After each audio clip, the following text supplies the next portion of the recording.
Good evening and warm welcome to all the participants. We are excited this evening. We have Mr. Shubho Sengupta. Please join me in welcoming Mr. Shubho. Good evening, sir, and welcome once again. Thank you so much for agreeing to speak with us this evening. I will do a brief introduction and hand it over back to you to understand this very exciting and important theme, how government communicates with its citizens. Let me share my screen. As you all know, these are WiseViews leadership conversations. We have been hosting these sessions every Friday, and we are now on number 162. 162nd session with Mr. Shubho Sengupta. 20 minutes will be the opening remarks by the speaker, Mr. Shubho, and followed by 40 minutes of Q&A in two clusters. So the handsome Shubho is here. Let me take this opportunity to introduce him. He's a seasoned digital marketer and evangelist with an extensive background in advertising. His career spans nearly 3 decades, during which he has worked with leading global agencies such as Ogilvy, JWT, and Leo Burnett, shaping impactful campaigns for brands like Coca-Cola, Pepsi, NIIT, and Motorola. He played a crucial role in establishing digital best practices for Coca-Cola and setting up the renowned Coke studio in India. In his current role as Head of Communications and UI UX at Karmayogi Bharat, Mr. Sengupta contributes to the Government of India's capacity building platform for officials. He previously held leadership roles at My Government India, driving citizen engagement initiatives and creative strategies for the world's largest civic engagement platform. He is an entrepreneur at heart. Mr. Sengupta co-founded 2 successful startups, Pink Shastra in healthcare and Studio Active in activewear. Additionally, his consulting work with major brands like Tata Tea and Mahindra focused on aligning digital strategies with brand objectives. Mr. Sengupta's journey reflects his deep passion for the intersection of technology and culture, where he brings stories to life. He is also a national columnist, art curator, and the first Indian to cycle solo in Ladakh. Wonderful. Mr. Shubho, once again, welcome to you and thank you very much for joining us this evening. I will take 1 more minute to introduce my esteemed colleague, Professor R. Prasad. He is the Senior Director in Academic Wing at ICFAI Group. He comes with 3 decades of rich experience as an entrepreneur, as a professional in corporate world, as well as an academic now. He holds BTech from IIT Bombay and PGDM from IIM Kolkata. Welcome, Professor Prasad, and thank you very much for joining. I'll stop sharing my screen. Sir, we are all quite eager to understand how this thing actually works. I think it's a very essential element that the government communicates with people, with citizens. And at the same time, we also need to understand whether the message has gone across and what are the various metrics, feedback mechanisms that one looks at to see whether this message is actually cutting across and it is received by citizens. We are quite eager, quite interested to understand all these things. Thank you very much, sir. Over to you and kindly start the session. Thank you very much, my friend Sudhakar, and wonderful to be in the presence of Dr. Prasad and all those who are watching. And yeah, okay, all right. So, thank you for the warm welcome. I don't think I deserve such a warm welcome, but yes, I've had a long career, almost 3 decades, and I started off in advertising, traditional mainstream advertising, which is, TV ads and radio and print and so on. And, at some point I drifted into digital marketing, which is, I think about 15 years back, 15, 17 years back. And I worked with, various for-profit brands like Coca-Cola and so on, right? And then finally, I, got into the government. This is about 6 years back. And, I've been with the government ever since. Currently, I am an advisor with something called Mission Karma Yogi, which is the government's digital capacity building effort. What that means is, we have in fact, I'll show it to you. I'll just start sharing my screen. Yeah, currently, this is what I do. It's like a Coursera or Udemy and so on, but it's only for government employees. Okay. So we have about 1,000 courses and we have about 45 lakh people, all government employee. employees coming here daily to, do these courses, public policy and storytelling and everything, every kind of course, so this is what we're doing. But I will go back to what this session is about.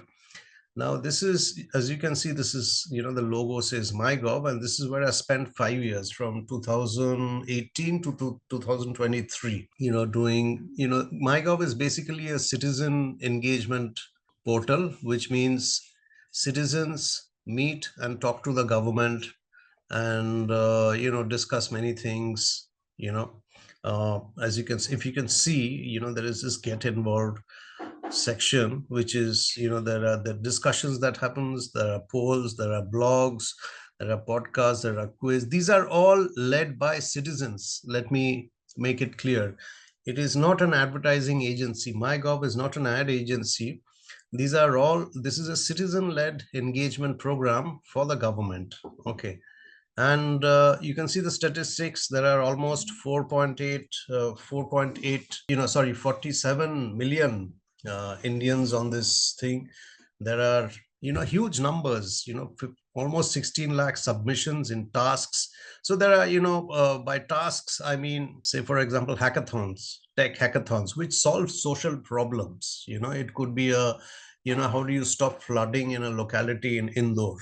Right. So it's a hackathon. People come in, share ideas, etc. And there are many comments, polls, quiz, pledges, etc. Many different things that happen. Right. Yeah, this is what it looks like. And there's a lot of content. I think about 50-60 videos are created every day.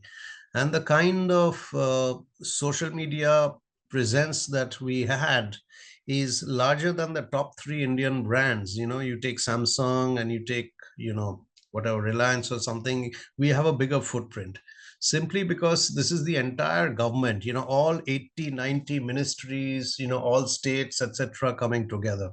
You'll see a lot of pictures of the prime minister because, not because it's propaganda, it is not a political party, but people, kind of recognize the PM as a representative of the whatever. So, for example, here, I'm just opening.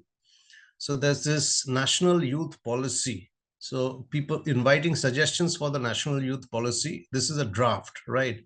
So anyone can log in and start sharing ideas. Every idea is seen, read, and forwarded to the particular ministry. Here it's the Ministry of Youth Affairs and Sports, right? As you can probably see. Yeah, so there are many different things. There are also MyGov states. If you can see the drop down that I've just opened. So these are kind of, they run their own MyGov programs. Okay, they're given full freedom. So from Assam to Tamil Nadu to, whether it's a opposition state as we call it or BJP states, everyone is welcome to do their own micro whatever. And there are many microsites and so on and so forth, right? And of course, as I mentioned, many activities. I'll just take you through broadly what we do. So the theoretical side, that is. Yeah. Okay, so this is MyGov. I'm mindful of the time, so I'll kind of rush through. So MyGov is, it's a place where you simplify and communicate the schemes and the initiatives of the government, and there is a two-way engagement with digital citizens in their language. So MyGov is in all language. It is not just English and Hindi. It's all Indian, official Indian languages. So we collect citizen ideas, opinions. We use a lot of data, infographics, videos, podcasts. There's a fake news thing. So, during COVID, my team and I were, almost 24/7 churning out videos and infographics about, do's and don'ts and fake news and so on, around Corona, right? And it was very popular. It's still used by a lot of people. In fact, I was on Indigo Airlines a couple of days back. I saw the do's and don'ts of COVID, which we had created, 3 years back, still being used on the website, right? And it's all for free, of course. There's a huge social media platform, channels, and we all work together. So if MyGov is tweeting something, all ministries will share it. Even the Prime Minister shares our content sometimes, not always, right? We have a huge influencer network, right? And these are not political people. We avoid MyGov is, we went a long way to avoid political people. These were, techies, and someone was making a making videos on, religious places like churches, masjids, temples, of course, and so on. So food, etc. So there were a lot of these influences that we worked with. Build capacity and capability for states. I've showed you we're present in almost every state. And we did a lot of ambassador program, which is I started this program about 3 years back. We started going to colleges because colleges are our obvious low-hanging fruit, right? So that is what MyGov sorry. Okay. I will not get into the details. I've kind of spoken about it, but I'll quickly go over it. We've got almost 50 million Indians on MyGov over the last 10 years, 2014 to 2024. Okay. Massive reach, YouTube views are almost 120 million, and Twitter is 3.3 million. And everything is, one thing I've seen in government is scale. You can't beat the government when it comes to scale, right? We have massive big campaigns. We did this union budget campaign where a lot of suggestions were given to the finance minister. This is about 3-4 years back, right? We ran a campaign called People's Padma where nominations were directly received, and a lot of people won Padmas. Not all. Many were nominated, of course, by the PMO and so on, various ministries. But we also took suggestions from the public. So this is the public government interface. This is how it works, right? Yeah. So we have a massive stakeholder ecosystem, as we like to call it, all of government. It's not just MyGov, but it's every ministry has its own MyGov. Every state has its own MyGov, right down to the local body, local government, and so on, right? So I will not get into the technical aspects of MyGov. There is a volunteer program. There are, e-Sampark interns. We've taken a lot of interns. There's crowdsourcing. There's discussion, etc. But it's huge, massive, behind this is what I told you about Campus Ambassador program. This is very big. It's in, I think, 12 cities right now, 12 major cities and so on. So, everything is scale, everything is big, everything is inclusive, and all languages and so on, right? So that is broadly MyGov.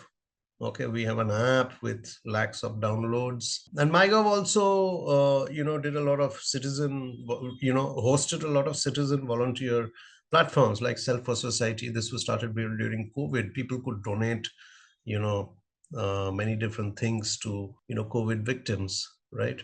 COVID Man Ki Baat is one of our flagship programs. Okay, we gather comments for Man Ki Baat. Yeah, in fact, we're in all states, all languages, right? So that's pretty much Man Ki Baat. Okay, so I've taken you through one aspect of work that I do, which is MyGov. I think I've taken about 12-13 minutes. Now I'll take you through what I do out here, which is, it's Karmagri Bharat is basically, like I said, it's a capacity building mission. But the real mission is, the bureaucracy is a little slow sometimes and, not quick to react and so on. So this is like a behavior change program for the entire government of India through education, through knowledge. Okay. And I will not get into, again, too many details right now. Okay. But we have three kinds of courses. One is domain courses. So for example, it could be something on agriculture, right? Then there are, behavioral courses, so management and so on, all fall into behavioral courses. And of course, there's functional. So something everyone should know. So criminal laws, for example, the 3 criminal laws that have just been launched, it's functional. So there are 3 kinds of courses, and we have something called, what is the difference between us and Coursera and Udemy? Coursera, Udemy is, the learner can choose whatever course that they want to, right? Here, we have an algorithm called the capacity building plan. So every individual is like a fingerprint. Every individual in the government has a separate capacity plan. These are the courses that you're supposed to do according to your education, according to your, what you're doing in the government, your number of years of experience and so on, and where you want to go, of course, what you want to do in the next, from a career perspective of the government. So, there is a bouquet of courses that are recommended to you. And we have something called My iGot, which you can see out here, right? So, it will throw these courses at you. And once you finish these courses, these are also linked to your performance in the government. You get something called karma points. If you can see karma points somewhere on the top, right? So I've got 49 karma points, which is not very good actually. So, these karma points are important for my promotion, for my lateral transfers, and so on and so forth, right? So this is linked to your performance in the government, what you do at this website, at this portal. It is not knowledge for knowledge's sake alone, right? That is one of the reasons it's taken very seriously, right? So there are karma points, you get certificates, and this is, by the way, we are using AI to go into all languages, all official Indian languages. Currently it's only English and Hindi, but soon it will be available in Bangla, in all South languages, Northeast, and Urdu, and so on and so forth. So that's like a bird's eye view of what this is. And there are various sections, like somewhat like MyGov. There is a discussion hub where I can meet other people from other ministries. It's a very democratic. I can just ask a question or post an idea and start a discussion, right? Then there is Gyan Karma Yogi. This is like a library, the best case studies from 1947 onwards, at everyone's fingertips, whether it's in various areas, right? Energy, health and nutrition, manufacturing, and so on.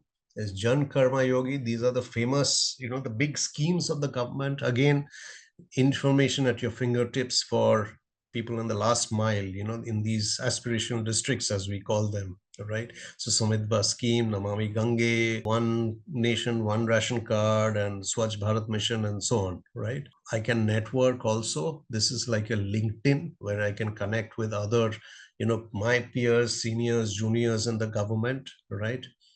Okay, I've got a connection request from my boss. Let me say yes. Okay. All right. And then there are events. Again, this is like Facebook events where I can relay video, live programs, like a webinar, like we're doing right now, right? I can pull it and I can broadcast it through the events hub.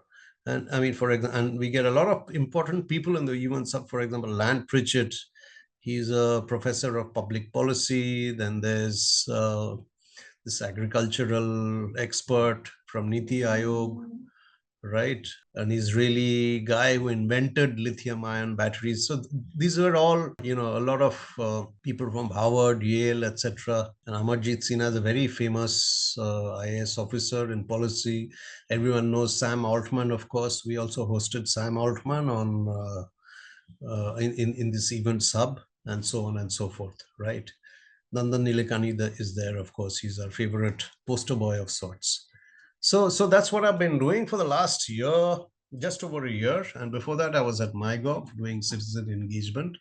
And so that's how pretty much how the government kind of communicates with citizens. We are on social media, but we have various platforms. You can call them websites or apps or whatever. So it's 24/7 and so on. And we try and avoid propaganda. This is not propaganda. This is the work that the government is doing, and we're open to criticism. We get criticized a lot, and we answer the criticism where it is needed. Okay. And so that's how it works pretty much. So I've taken my 20 minutes and I'm very open to questions. Thank you. I hope. Thank you. Yeah, yeah. Thank you, Mr. Shubho. I think it's a very, very interesting peek preview that you have given us into. One is my government, other one is Karma Yogi Bharat. I think through questions and also the responses, the audience will come to know more about how the government communicates. I think the best thing in our conversations is that a lot is unraveled in the Q&A, and that's going to begin now. Before we start the Q&A, I would like to acknowledge the fact that we are joined by some very distinguished individuals this evening, like every week. People from Meghalaya to people from West Bengal to Kerala, and one from United States of America as well. I welcome all the members who have joined to listen to Mr. Shubho Sengupta. It is going to be a wonderful Q&A. We have lots of questions, sir, and I request Professor Prasad to start the cluster number 1. I will come back for the second cluster, and during second cluster, we request the participants to raise their hand, and we'll open the mic for them to ask you questions directly as well. Okay. Thank you. Professor Prasad, over to you. Thank you, Professor Rao. Thank you, sir, for an overview of what the government is doing with respect to communication, both externally as well as internally. So the first question is a bit personal, but also connected. You've spent a good time doing good work for corporates and advertising communication. So you understood the terrain in a certain way, and then now you're in government. And how do they differ? And what has been your take and your outlook in terms of the government, the kind of work that you want to do when you compare it with the experience that you have with corporates? Yeah, so thank you for asking. It's a very good question, and so the main difference is, the reason I moved to the public sector, the government sector, is I can see the impact of my work very quickly. So, I mean, unlike working on a brand, for example, and it takes some time, and it's mostly through campaigns, paid campaigns, but this is impact at the last mile, and this is sometimes impact at a impact that changes people's lives. So that was, for a communications person, for an advertising person like me, it was very interesting.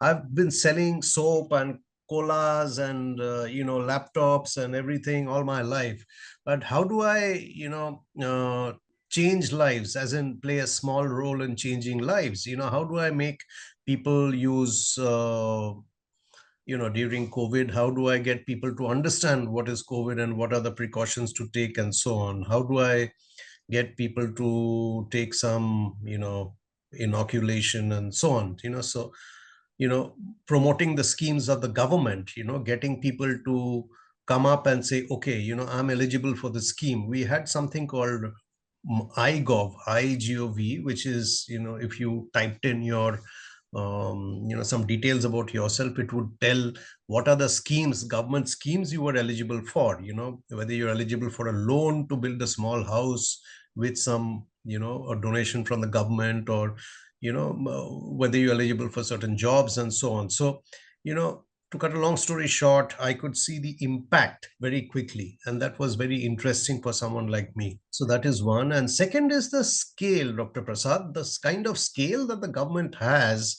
It's you don't talk about anything less than 1 crore or 2 crores, and without spending any money at all, right? And the network that the government has, and not just at the Delhi, central ministry level, but deep down into the talukas, into panchayats. I haven't even gone into all that because of lack of time, but we do a lot of campaigns for talukas in Tamil Nadu, for example. This afternoon, I was on a particular project, right? So, and we're doing that, in a matter of minutes. In a matter of minutes, I pick up the phone or send a mail to the district magistrate, and he, kind of puts me on to someone at the ground level. And there are these Asha workers, Asha Didis, as you probably know, we're doing a nutrition campaign for them. So, the kind of speed and scale that the government has is amazing. And the third reason is the government has a very robust digital infrastructure in the last, 5 years, 10 years or so.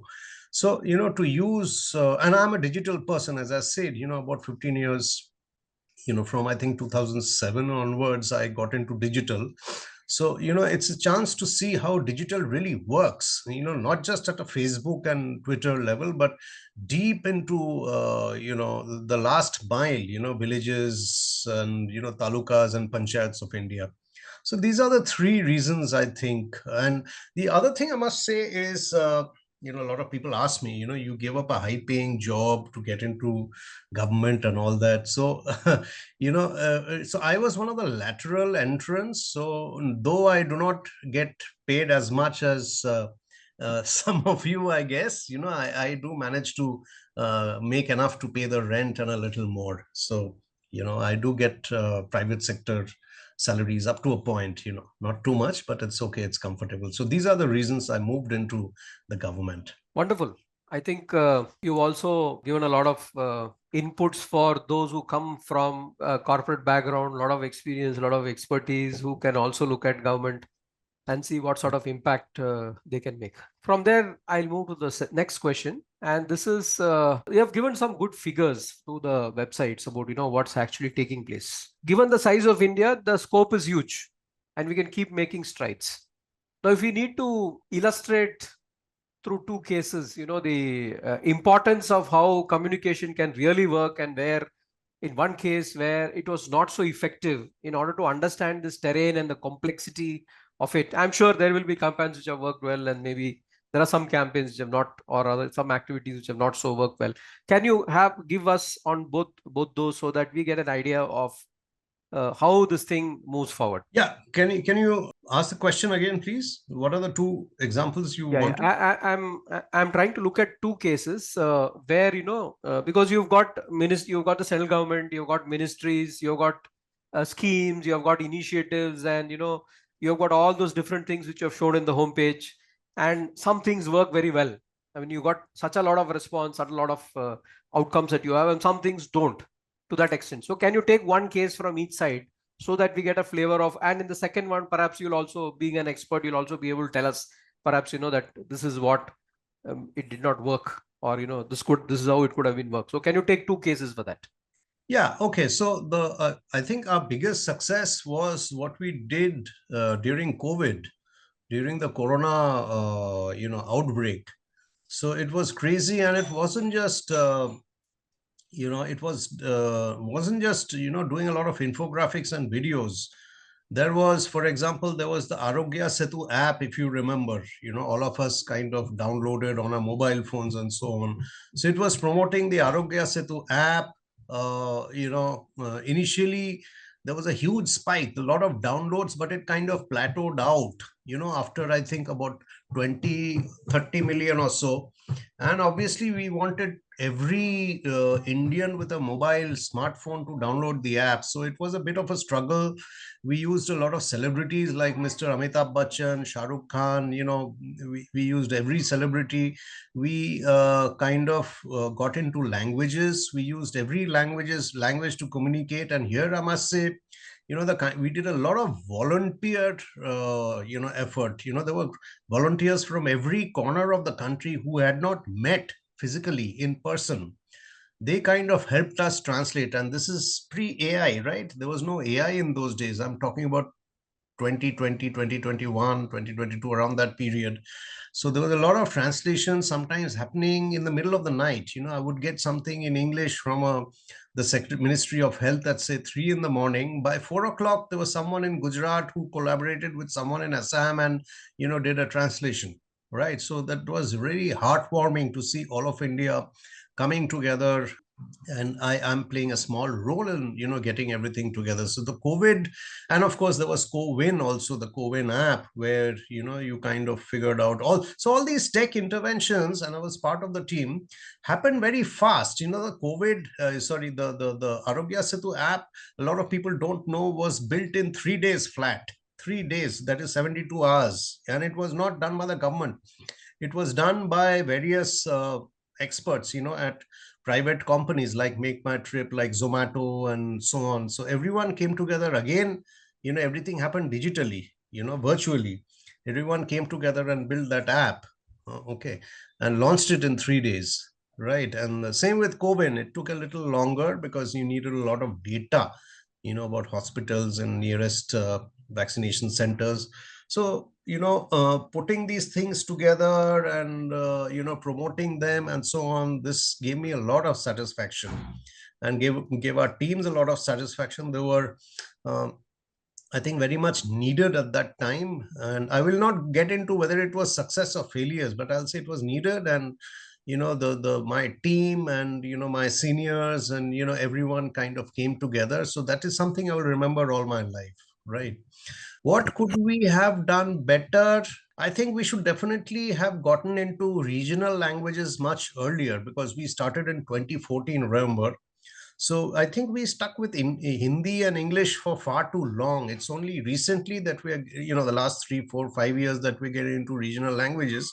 So if we got into regional language a little earlier, which is South definitely, which is East definitely, I think our footprint would have been much bigger, much, much bigger. Okay, so that is one little regret. I think we should have pushed a little more, but it's happening right now. Thank you. Thank you. I think you have highlighted the capstone effect the central government has, and particularly when it comes to an emergency like COVID and how things happen very rapidly and how this digital platform enable that. I'll come to another question. And, we recently had this Wayanad incident. And then there was a state involved, and perhaps MyGov or an equivalent may exist there. I'm not too sure about it. At the same time, how do you reach citizens quickly when you have such a natural disaster? There was some debate about it, but finally, at the end of the day, you want to get better the next time, and you want more people to. So, what are your inputs on this? So the way we reached really remote places, I mean, is through existing pipelines like the district magistrate, the district collector, the police, and of course, a lot of people on the ground, a lot of volunteers on the ground, who have, it's very easy to go into the dashboard and find out who are the volunteers in Wayanad district, what are the telephone numbers, what are the emails. We do not collect any more data, just phone numbers and whatever. And we send them a mail or we connect with them on WhatsApp and so on. So, that is how we kind of get in touch 24/7 without wasting much time. Thank you. I'll take a pause here, and perhaps if time allows, come back. I'll hand it back to Professor Rao. Thank you. Thank you very much. I'm quite enamored with the fact that you have given wonderful response to why you moved from private to public. This is a great opportunity, obviously, once in a lifetime kind of an opportunity to work for government and try and be part of the process where you can impact several lives, change lives if possible. I think if one is in that drill, one is in that process, I think it's much more satisfying than the remuneration that usually we count when we are in private sector space. Wonderful. I just also want to take it forward a little bit. What is the kind of structure of organization that you rely on?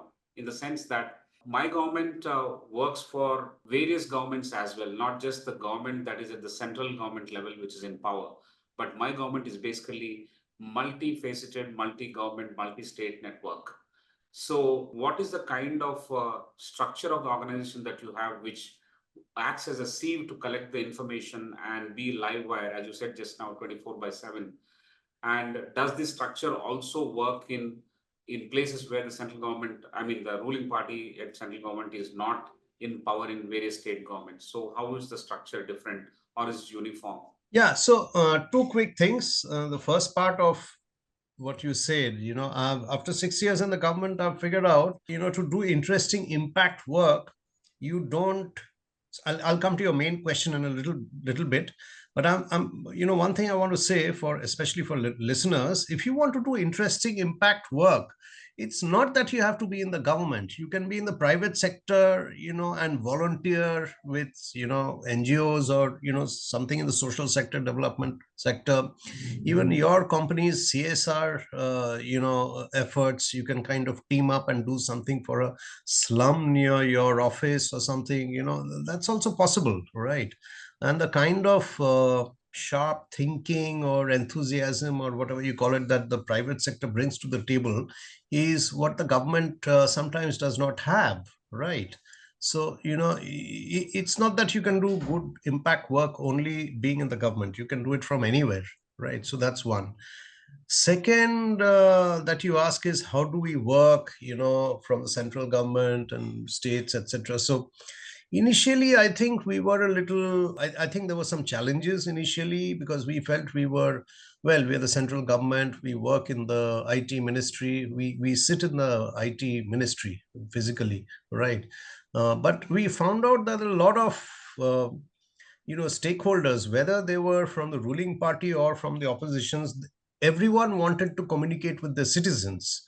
I mean, regardless of whatever, they wanted to talk about the good work that they were doing. They wanted to take suggestions from the citizens and so on. And we had a framework, we had a technical framework which we were willing to give away free, and we were willing to support it free. So a lot of, the opposition states, they kind of took some time but it started with Tamil Nadu. And then the other states kind of came along. There was no major problem. Tomorrow, if this particular government goes, someone else comes in, MyGov will go on because the basic, framework remains the same. It is neutral. Wonderful. Yeah. Thank you so much. Another important factor is scale is equal to government, but swiftness is equal to private. What was your experience in MyGov vis-a-vis these two factors? Well, having spent a long time in the private sector, I can tell you there are areas where government is faster than the private sector. And I remember, sometimes in the private sector, it wasn't that easy to get something done. You had to take endless, layers of permission, okay, or depending on who you knew. So, it's not that the private sector is very fast and the government is very slow. It depends, I mean, yes, working in the government, sometimes, you get the feeling that there are too many bureaucrats, too many rules, etc. But in my experience, if there is some interesting project that's happening, people just, you make your way. And I've been lucky.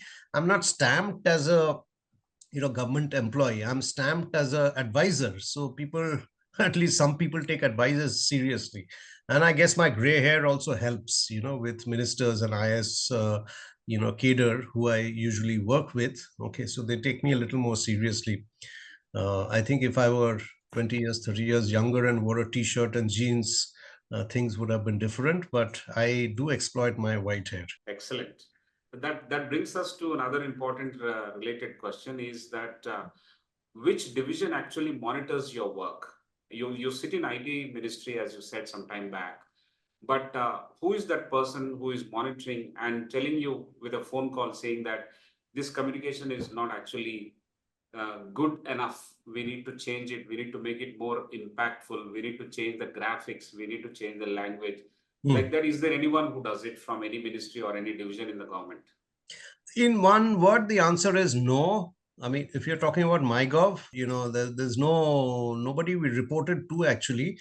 But if our data was wrong, we would get a call from the relevant ministry. For example, during COVID, I remember there were once or twice, the health ministry called up and said this, decimal point should be one, before the zero, not after the zero. Or sometimes in the Ministry of Agriculture, they would say, you've put this fourth point which is not there in the original. Please take it off. So, we would do that. Mistakes did happen, but there was no central officer sitting in some babu sitting in a corner and telling us what was right and what was wrong. We were pretty open and transparent and horizontal. So that did not happen. Wonderful, wonderful. I think that's an additional incentive actually when you don't have someone to breathe down your neck all the time. Wonderful. So the next question, sir, is about the current case. I'm only taking the latest incident, say in West Bengal, the rape and murder case that's happening, and therefore government would like to connect with its citizens and communicate something. So is there anything that we can see? You can also share the screen and show us what is happening in West Bengal. Is central government trying to communicate something or government of West Bengal trying to communicate through this platform? Can we see that? Can we have a look at that? Well, I'm afraid there is nothing to show because it's a state matter. And, speaking for MyGov, it's about the positive schemes that are happening. It's about debates and discussions. This is a state matter. It's a judicial matter. So we take great lengths to stay out of these conflicting areas. There are unfortunately some areas of conflict in not just West Bengal but other states also. But we try to be the face of positivity and transparency. Right. That's clear enough. Thank you very much, sir. The next question is from my side. In India, the numbers are big. In India, generally, the numbers are big. If you go by absolute number, you do anything, you can have a huge followership, whether it is social media or in real world, offline. There are lots of followers for Babas as well. The numbers can be big for anything. You launch a scheme, there could be large numbers. But isn't it relevant for us to take it as a percentage of the overall population or the targeted population and then see how effective it is or how impactful it is? Of course, impact can be seen even with lesser percentages also. But a country of this kind of size can get misled by the absolute numbers that we throw sometimes. Sorry, can you explain the question a little more? I mean, I didn't get. For example, Yeah. our followership on social media or the number of people who are engaging with you in the platform, if it is given in absolute numbers, the numbers look very large. But as a percentage of whole population, if we look at, I think that will give a real picture of what kind of penetration we have made. And that's how in private we look at a large number of population is taken as target as the universe. And then within that, we look at population and then we have phases in which we go forward like that. Isn't it absolute number a misleading figure instead of percentages? No, you're absolutely right. I mean, India has 700 or 800 million internet users. And, we've got, I think MyGov has about 50 million or 60 millions, mostly restricted to urban centers. So, that sense, there is a lot of work to be done. But I think in the last 3 or 4 years, post COVID especially, the pipelines have been led. And now with AI coming in, if you've heard of something called Bhashini, the AI instant translation engine, we are getting into all other languages. We have this ambassador program. We have, many other things. So I think time is, a lot of takeoff is happening right now. But you're absolutely right in your original statement, which is what is the penetration in a country like India? I mean, if you step out of social media, you're absolutely right. There's a lot of work to be done. Yeah. Before we But open, I must say, the work that we did on COVID. So even people who did not follow us, okay, it reached every corner of India, and we were, what we did at night in our studios, that was carried by all newspapers everywhere else. The instant the next morning. So I don't know if that can be measured, but we certainly did have huge coverage, right? In a very positive way, especially the app Setu app. So that's also was a big success, I think. But correct. yeah, I mean, numbers are not always a great way to look at penetration and Yes, impact. sir. Yes, sir. That was brilliant work, actually. The speed to business was displayed given the necessity at that time. And that was a big success, according to me. Mm. Every single person would agree with the fact that the swiftness with which the government moved in terms of that access, in terms of that information, and even the COVID, wonderful. I think without any glitch, a lot of it worked very, very smoothly, almost on all days. So that's what I still remember. I have used it several times myself. Feedback from friends and well-wishers and colleagues everywhere, I think it was glitch-free. So that to come up with a glitch-free thing when suddenly pandemic hits you without any advance notice is not easy. I think that goes a long way to sum up the credit that we need to give it to the people working behind it. Wonderful. Thank you, sir. Before I open the mic for some of the participants here, I have one question, and that is, you have worked in private and you are now working with the government as an advisor. A large part of it is not monitored by anyone. But when you open the site just now and shown to us, we have seen Prime Minister in every picture, every frame, in the sense that Prime Minister is the poster boy for the government. I can understand positively as well. But isn't it too much to expose given the polarized situation that we have? Politics is quite surcharged. Every day we consume that through other means as well, and not just this portal, not just these websites. But I think an average consumer in India will always club everything, the information that he receives from N1 to N2 to N3 to N4, and summates it in his mind, and then judges in his own way. So here, in a particular citizen engagement platform, you are putting only the Prime Minister. For example, even Space Day has Prime Minister instead of scientists. There could be genuine doubts on such things. Who decides these things, or it's decided by you and your team? That was my question. Yeah, so uh, I'm no longer with MyGov. I'm with Karma Yogi, Mission Karma Yogi, where you might have seen there are no images of the Prime Minister. Okay, except one banner, I think, somewhere down. But you're right. There should always be a very clearly defined line between showing political people's images in a citizen engagement platform, right? So when I was there, we tried to keep it minimum, and I will relay your feedback to the team for sure. Thank you very much, sir. Thank you for patiently responding to all these questions. I have. But thank you for pointing it out. I will definitely tell the team that, take it easy. You can't overdo things. It's very good feedback. I appreciate the criticism always. Yeah. So nice of you, sir. With your permission, I'll open the mic for Dr. Anita Raman, who wanted to ask you a question. Dr. Anita. Thank you so much, sir. It was quite an interesting story, and it was quite inspiring for us to listen to you. And we never knew that, so many policies were done in such a beautiful manner. One of the things that you have told is moving from the private to the public sector.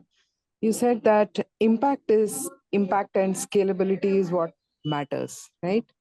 So if I were to ask you, how do you measure the impact of any such schemes that you make, and how precisely you are able to measure the impact, and how do you publish it? What is the authenticity at which the impact is measured, when a policy decision has been taken? So that's my query. Thank you so much. Yeah, thank you. Thank you for asking. It's a great question. So it's very, very difficult to measure impact, especially in the short term, right? I mean, for example, the capacity building, digital capacity building training program that we are doing, the final impact has to be felt by the citizen, by the common citizen. If I'm publishing a course on, say, traffic management, it's the commuters, the passengers or bus drivers, whatever, they have to feel the impact of, the course at somewhere down the line, right? Because the government officer goes through the course, and then so on and so forth. So it's there are some long term kind of impact measurement things that we have in place. Okay, we have agencies, both government and private sector, to measure impact. There are a lot of surveys that are done at any point in time, right? We have at least 3 or 4 agencies that are surveying the learners, at our portal, at our website, right? At Mission Karma Yogi portal. Going back to MyGov, how do we measure the impact of the government schemes? See, MyGov, the mandate was not to mandate was to push communication about government schemes to people who did not know, right? To involve them in good governance in a broader sense. So that we get through a lot of discussion forums. We have helplines, still have helplines, and so on. So there's a lot of criticism that happens, there's a lot of suggestions that also happens, so that's how we kind of measure impact. And we've done a lot of stuff which did not have impact. It did not just show up on the radar at all. That has also happened, right? So it kind of went both ways. I hope that answers your question a little bit, Dr. Anita. Thank you, sir. I was just wondering, we have a lot of schemes which are benefiting the public. However, at grassroots level, when it comes to the implementation and making a difference, that's where the impact is lost, or it's not at the desirable level where the policy initiatives have been taken for. So what is that we could do in the long run to sustain it? For example, could you take a survey from the ground level and then make sure that these policies get our policy decisions are taken based on the survey? And then after you take a policy decision, can we again do an impact after the implementation, and to see the difference as to how it has contributed is what I had in my head. So I just wanted to clarify on that, sir. Yeah, so Niti Aayog does a lot of this. Okay, so they have very sensitive measurement, devices and people and systems in place. So it's not key, you've launched some scheme or something and that's the end of it. So they map, they monitor the efficacy, the success or failure of a campaign pretty deeply, from what I understand. I've been in some Niti Aayog digital measurement rooms. They're huge rooms with latest up-to-date real-time information being relayed from all digital touch points in every kind of district in India. So they do map what is happening. But Thank you so much. MyGov did not do that. That was the job of Niti Aayog and the ministry and so on. Our role was communication. Even communication and its impact also has to be measured, no? Because the way that a government communicates is that the end receiver is receiving it in the same manner as the government is intending to, would make a lot of difference. Yeah, of course, we do measure. I mean, measurement did happen, but understand we are restricted to digital platforms, you know, your website, email, phone, etc. We have a very small, lean team. So it's not that we can go into the districts and ask people, you know, did you see this thing on the social media page or the portal or something? We have live feedback, 24/7 feedback that we took on a portal and through other channels, other platforms. Excellent. Excellent, sir. Okay, Thank you. sir. Thank you. Thank you. Thank you so Thank much. you. Thank you. Thank you so much. Thanks for that response, sir. I think we will request Mr. Subramaniam to raise his question. Good evening, sir.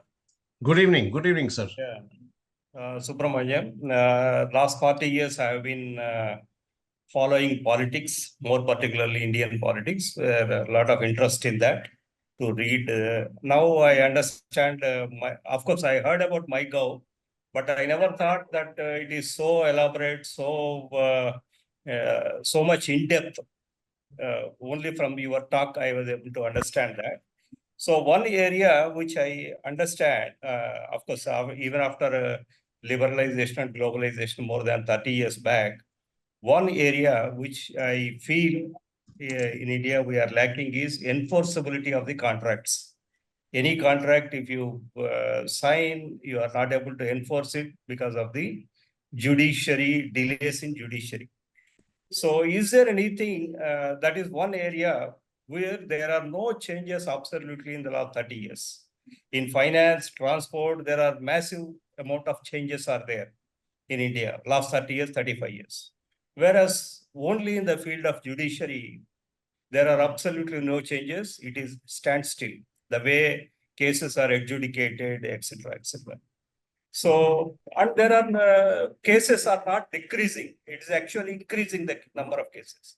Is there anything, a wide campaign is going to be done by the government to reduce the cases or to improve the judiciary matters as per your knowledge? Yeah, I remember in MyGov, we used to get a lot of suggestions. There were a lot of discussions around the judiciary, the backlog of cases, and so on. So, which we passed on to the Ministry of Law and Justice and the Home Ministry and the PMO. So, but you know, MyGov is a communication platform. It is not our job to change the judiciary. Yeah, correct. We took the information, the suggestions, and criticism also. There was a lot of criticism, and we, you know, did a lot of analytics on it. You know, the different sentiment analysis, as it's called in digital technology, and we regularly gave reports to various ministries. We still do that. Yeah, unless a big public campaign is there regarding this judiciary, adjudication of cases, number of cases, how much time it takes, etc., it won't change in the near future. And as a result, the enforceability of the contracts is the biggest hit in India. And because of that, the investments won't come. The FDI won't come in so easily because any case, if it goes to court, it takes some 10 to 15 years. So that is one of the major stumbling block for India to progress. That is what my personal feeling. I completely agree with you, sir. Okay, thank you. Thank you.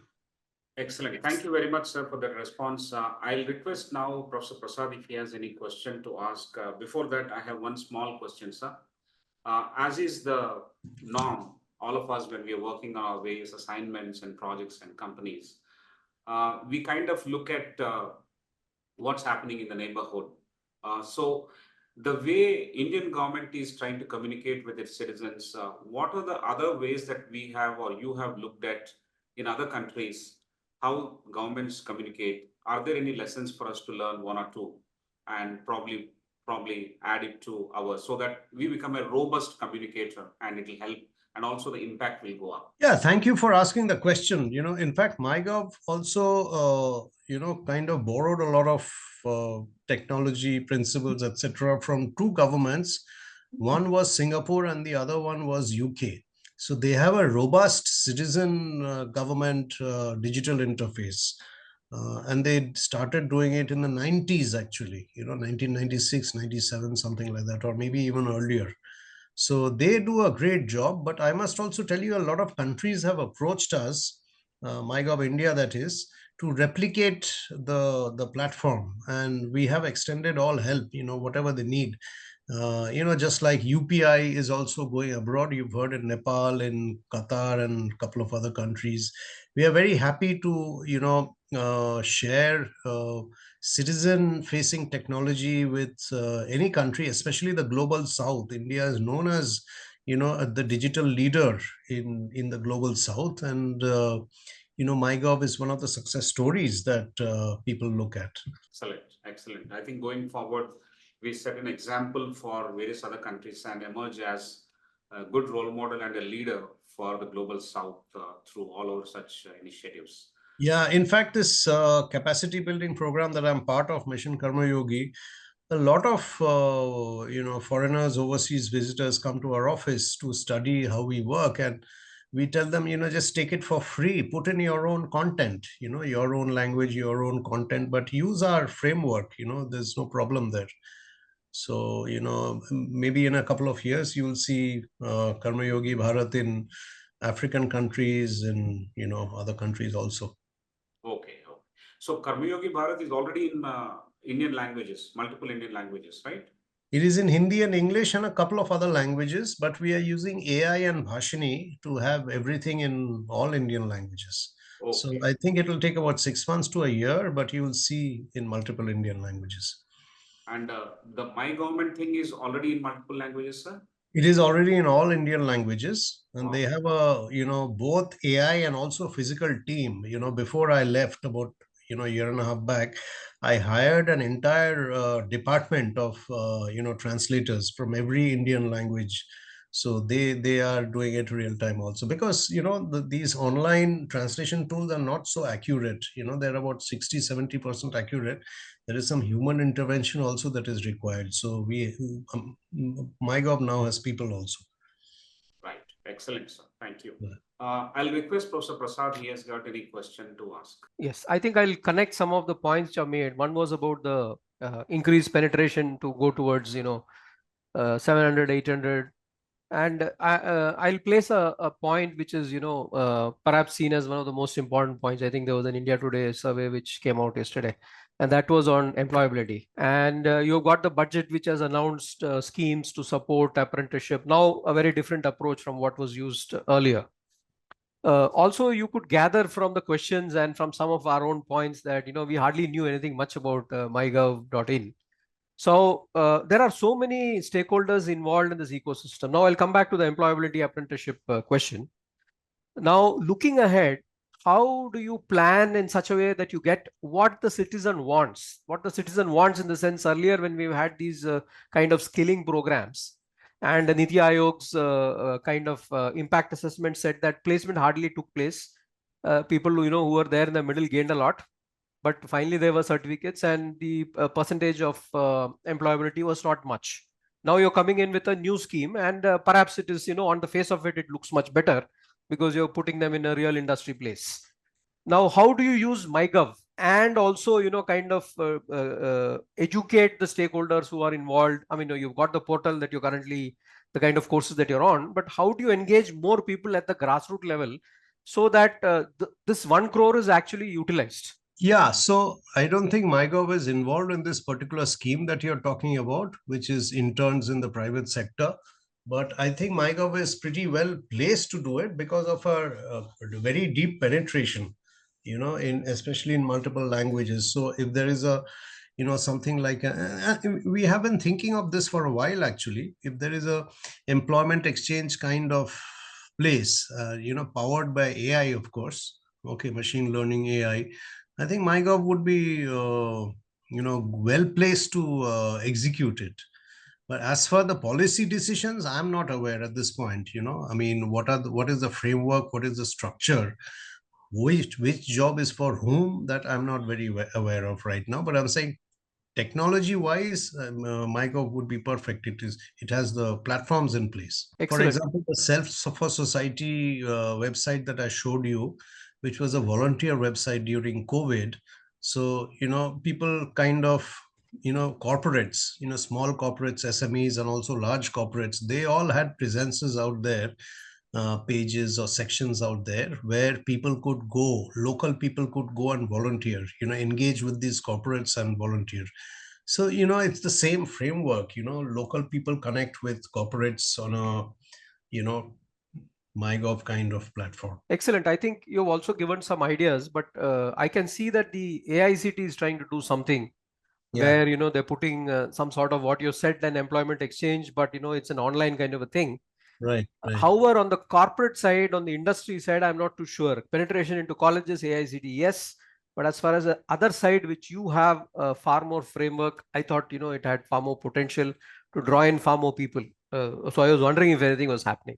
Mm-hmm. Thank you. Thank you for the response. Thank you. Professor. Great. Thank you. Thank you, sir. Thank you for your time and energy for spending this evening with us in this conversation. I want to ask you one last question, one for the road, and that is, when are we cycling in Hyderabad together? I had a feeling you would ask me at some point.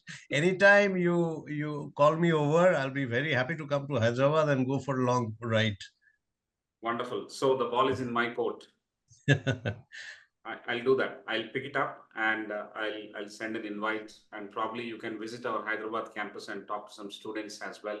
Sure, I'd love to do that. I mean, one thing that I want to do, and I'm going to turn 60 very soon in a couple of months. So though I plan to be in the government for a while, I also want to work with, young people, students in particular, and, learn from them and tell them what I know, build some kind of bridges between students and the government, students. And I've also got extensive, private sector experience. So, that's an area I would definitely love to be involved in, get involved in. Wonderful. Even we are quite keen on harnessing some of these things from you during your presence at Hyderabad in our campus.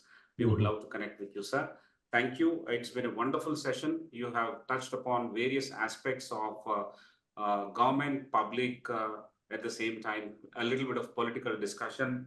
But on the whole, we have got a great idea of how government communicates and what are the areas in which one can also improve a little bit in order to take the government closer to the public. I think that's the purpose of this communication. And towards that purpose, I think a great deal of work has been done and we can also improve it. Thank you so much, sir. I also want to thank all the esteemed members who have joined us live on Facebook as well as Zoom, and for their interesting questions. People joined from education to media to technology to fintech specialists to people from art and history. All kinds of people have joined. People in the interface, private industry and government के बीच में जो interfacing organization people have joined. I want to thank all of them who have made it a wonderful evening today. So, sir, thank you so much on behalf of all of us here. Thank you. Thank you so much, Sudhakar, Dr. Prasad, everyone who asked questions, everyone who participated in this evening. This is the time people go home, I think, but thank you so much for participating, and I hope I was of a little use. And if there are any, questions you want to take forward, you can always reach out to me through Mr. Sudhakar Rao. I'm very happy to engage with you at any point. Amazing. Amazing, sir. We'll use that opportunity. I will write to you with the remaining questions and they communicate subsequently also. The method is like this. We do a recording of this session on our website. We post it there along with a text summary. We are going to do a text summary of this session and we'll run it through you for your approval and then put it up there. And at that time when we have questions, we will also write to you and then seek clarifications. Wonderful, sir. Wonderful. Thank you so much. Thank you. Ladies and gentlemen, that was a wonderful 162nd session on WiseViews Leadership Conversations. We are looking forward to 163rd. That is on 30th of August at the same time, 6:30 p.m. And we are going to be joined by Mr. Abhay Deshpande, who is an evangelist on sustainable circularity. Basically, how do we use the waste in the landfills and convert that as a recycling material and put it to good use. I think we have a fantastic story. They're trying to create a recycling movement, and that discussion will happen on 30th of August at 6:30 p.m. Do join. But in the meantime, I think we have not caught up with what my government does. My government does quite a bit. I think we need to do a lot of catching up. Let's go there to the website and explore each and every vertical that's available. And then probably you have a few more questions. So then we can close the loop by asking those questions back to Mr. Shubho Sengupta. Write to me, write to us, put it on Facebook, everywhere. We'll take it back to Mr. Shubho Sengupta, who is a wonderful individual. I have known him for some time, and it will be great to have his responses as well. Thank you all. Have a great weekend and a good night.